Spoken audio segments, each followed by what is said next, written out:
I don't know. How does a country form? I've just come out of a meeting for this, thinking you're dying, or you're in trouble, or being raped. How's a country form? Is this what your question is? How's a country form? I don't know. War. People in society have an idea, a shared idea. Originally, the idea was that it was like kingdoms. At least in Europe, it was kingdoms, and they would claim a battle for land. How does a country form? Well, how does a country form? A lot of people have said war, colonialism, but for many countries, it's not that. It's a pub chat between friends, or it's just an idea that people want to create a country. Welcome to the world of micronations. Well done, that was good. Micronation, a small area or political entity that claims national sovereignty but is not recognised by any other sovereign state. Number 1. The Republic of Sargeir. The Republic is a tiny 50 square mile slice of eastern France, meaning it would fit into England over 1,000 times. In 1947, a prefect, the French equivalent of an MP, visited the town of Montbenoit as part of an official event. He ate at l'Hôtel l'Abbaye, which was run by a man called Georges Porchet. As a joke, Georges asked the prefect if he had a permit to visit his local town. Hey, you! How did you get permission to visit my country? To which the prefect jokingly asked for some more details. Ah, good one. Tell me some more details. Georges just made them up on the spot. Well, I'm the president, and we have a flag, a national anthem, our own currency, and our own language. And the prefect replied by making him the president of this made-up republic of Sargeir. Well, I crown you the president of the Republic of Sargeir.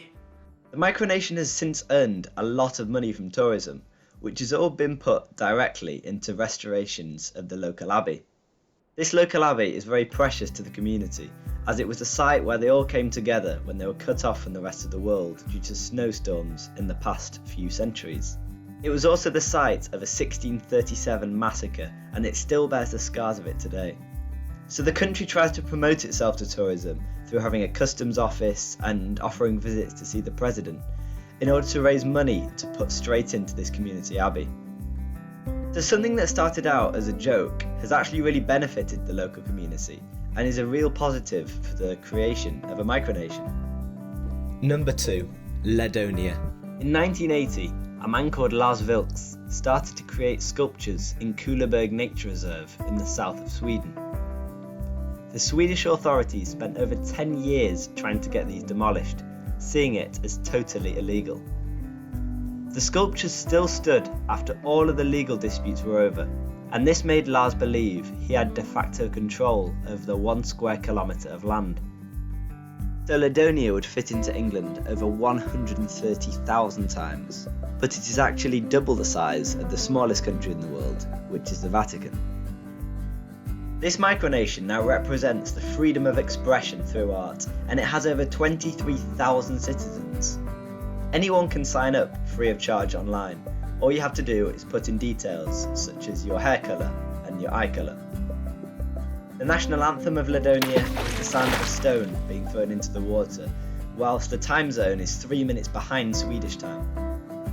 Even though this micronation could also be seen as a bit of a joke, it has united 23,000 people all across the world to promote the message of freedom of expression. There are many other micronations throughout Europe and the world, such as the Republic of Sealand, my personal favourite, which is the Republic of Kugelmugel, and also the Kingdom of Lovely, which is based on a BBC comedy sketch mocking micronations. Some people may argue micronations mock democracy or also disunite people within countries. However, for me, many micronations do have a positive impact on the communities because it raises worldwide international awareness. Maybe in future I'll visit one of these micronations and have a look for myself. Hopefully their COVID restrictions just aren't too strict.